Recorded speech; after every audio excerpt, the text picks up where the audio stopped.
Hello and welcome to Thought for February the 4th. Our readings are Exodus chapter 10, Psalm 64 and 65, and Romans chapters 15 and 16. And our thought is, but the Lord hardened Pharaoh's heart. We thought about this for some time. How do we understand the references in today's 10th chapter of Exodus to the Lord hardening Pharaoh's heart? Verses 1:10 and verse 27. Can God blame man for what God does, if that is the way to understand this? Notice how Moses conveys the message of the Lord, Yahweh, to Pharaoh. Thus says Yahweh, the God of the Hebrews, how long will you refuse to humble yourself before me? Verse 3.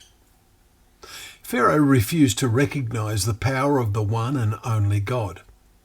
In the time of Joseph, God's power had been fully recognized as a result of the 7 years of famine and 7 years of plenty.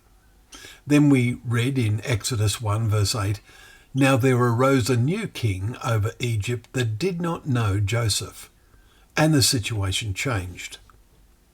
To restore the spirit of knowing and fearing the only real God was surely part of the purpose of God in sending the plagues. God saw to it that a Pharaoh was raised up whose attitude and pride would cause this to happen. We can see a modern parallel to this today. When printing was invented, the first book printed in nearly every language was the Bible. We are celebrating 400 years since the King James Version of the Bible was first printed. 4 centuries ago, there was a wonderful change in the attitudes of many people. The world became more spiritual.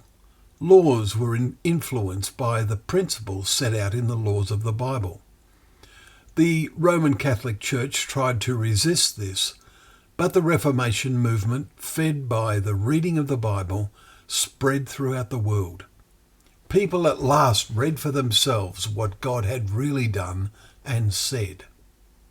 The effect of this Reformation movement came to an end during the 20th century, and now a whole generation has arisen who largely do not know the Bible. Sadly, some read the Bible to get power and influence for themselves and distort what it says, and trying to find in it things they want to believe. The stage is set, therefore, for God to bring another series of plagues on the earth, to show his power to godless men, so that once again people will be aware of the true God. But it will require one last dramatic act of God to really cause them to wake up, and surely that will be the return of Christ to rule the earth. Well, thank you once again for joining us for Thought for the Day, where together we can open up the pages of God's Word, knowing that Word to be a lamp to our feet and a light to our path.